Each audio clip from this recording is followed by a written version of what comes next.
Jumpa lagi malam. Hari ini luar biasa. Lumayan lumayan capek ya, karena hari ini lembur dan begitu banyak pekerjaan yang begitu tight karena dikejar dengan target. Begitulah proyek. Proyek selalu dikejar dengan targetnya. Tapi ada satu cerita yang saya tangkap hari ini. Ya, tadi agak siang ya, karena saya dekat dengan level manajemen. Di tadi siang itu beberapa pimpinan saya itu ngobrol. Ya, mereka online chatting atau teleconference dan mereka membicarakan progres proyek. Terdengar di ujung telepon, ya namanya juga bos ya, owner, pasti suaranya tinggi. Ya kan?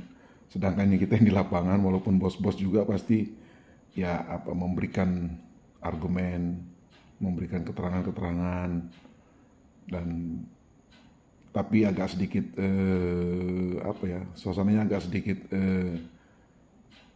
kacau karena signalnya jelek, jadi putus-putus ya. Saya mendengarkan itu dengan cukup pikirku gini, gimana sih perasaan si bos ini ya, yang punya uang, yang punya modal, mendengarkan laporan, bahkan mengajukan pertanyaan dalam situasi signal yang kurang baik. Oke, tapi yang saya tangkap dari pembicaraan mereka itu satu hal ya, yang saya tangkap dengan hati saya ketika saya mendengarkan mereka adalah itu tentang kepercayaan.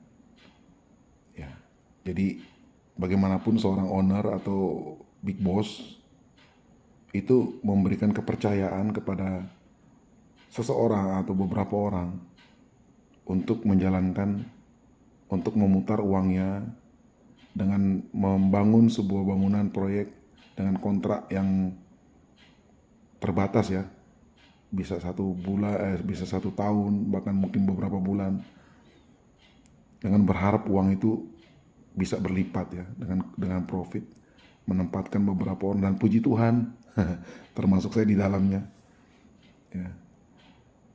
Saya menangkap kepercayaan dari pimpinan, dari owner, pemilik uang, pemilik modal, dia punya grup kepada beberapa orang di lapangan.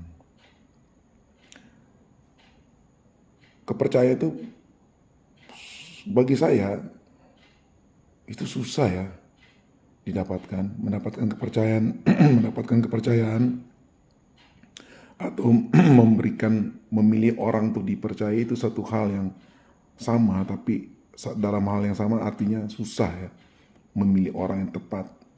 Terus kita sebagai pekerja, kita mendapatkan tuan atau mendapatkan pimpinan yang bisa mempercayai kita. Itu dua hal yang sama sulitnya.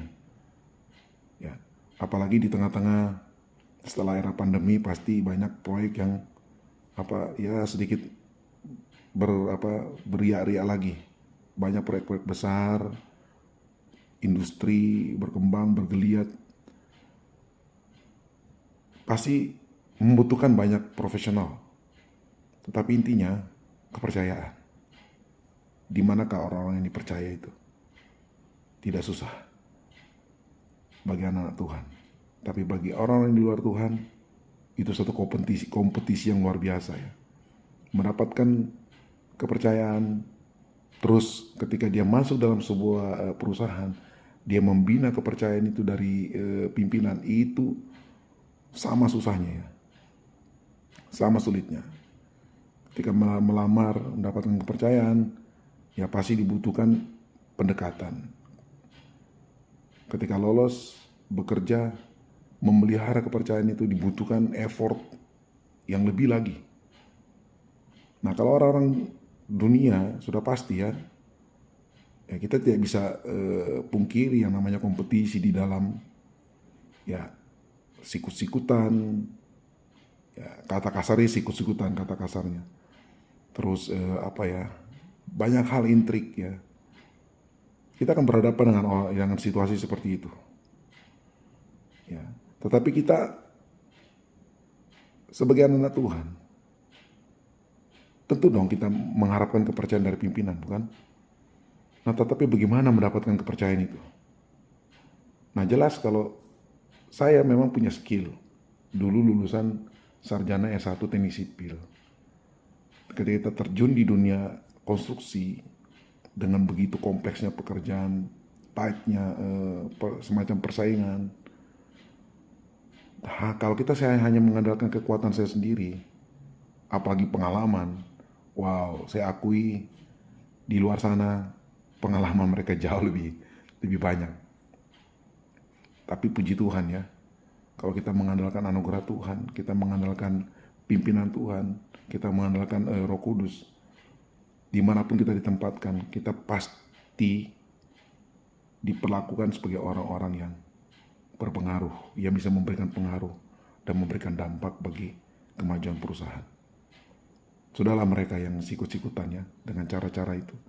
Tetapi kita sebagai anak Tuhan, kita mengandalkan Yesus sebagai apa? Kalau di firman di 1 Korintus 1 ayat 20 berapa itu dikatakan bahwa Yesus Kristus itu adalah kuasa dan hikmat.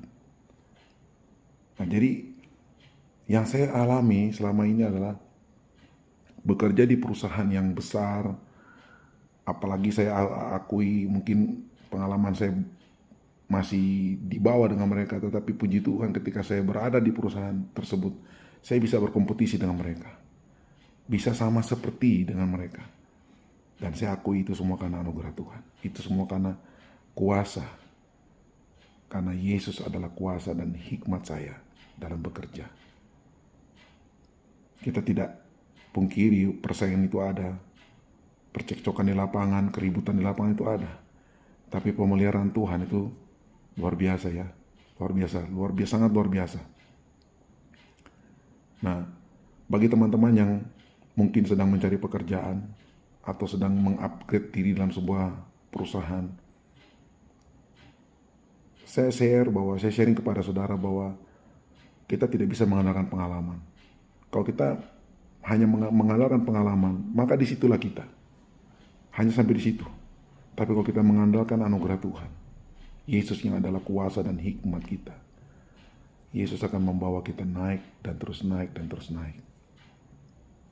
Firman Tuhan mengatakan bahwa promosi itu bukan datang dari sejauh timur, tetapi promosi itu datang dari Tuhan.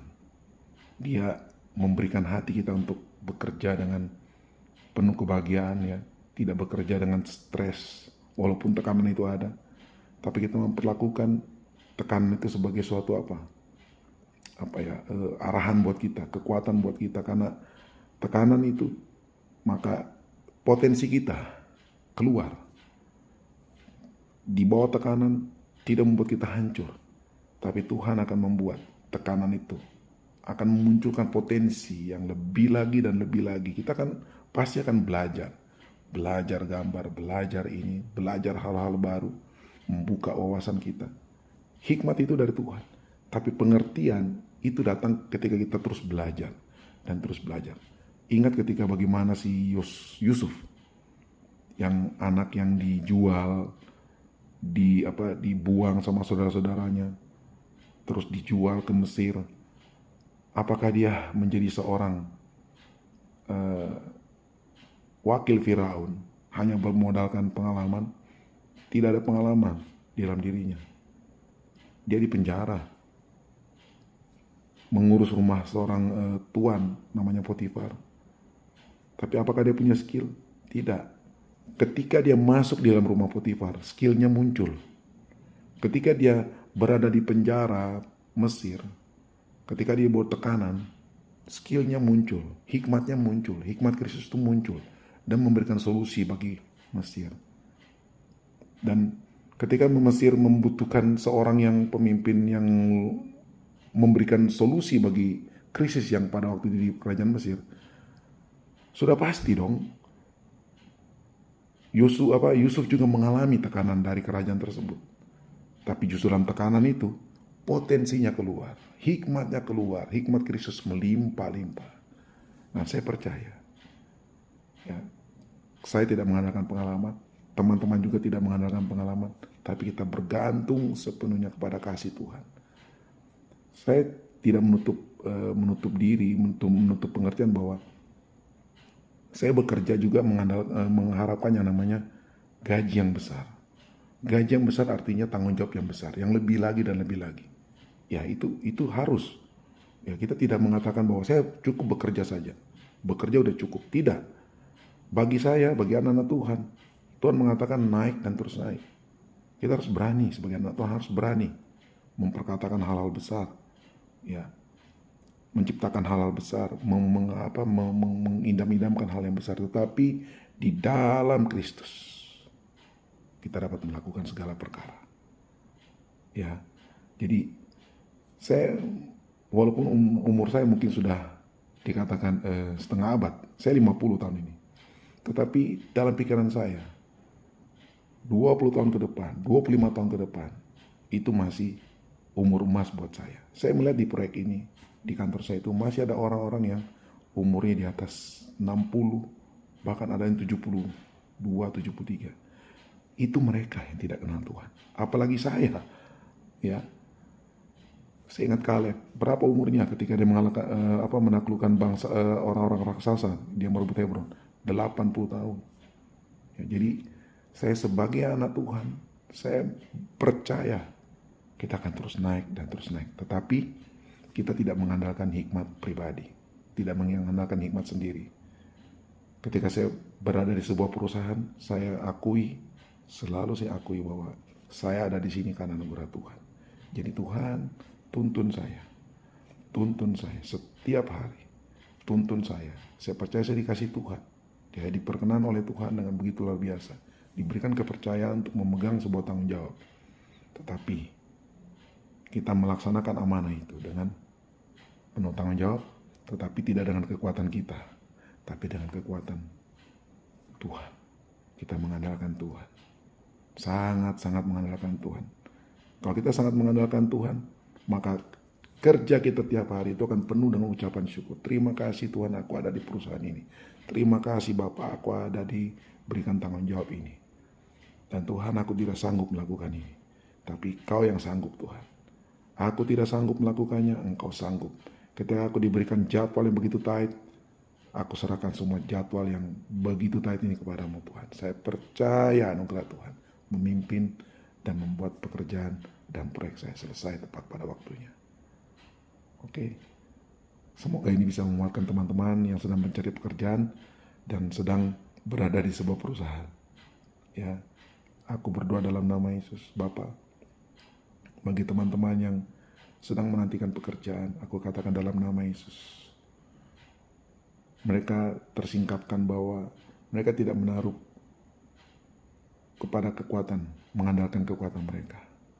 Mereka tidak mengandalkan pengalaman mereka, tapi mereka teringat dengan cerita Yusuf yang tidak punya pengalaman.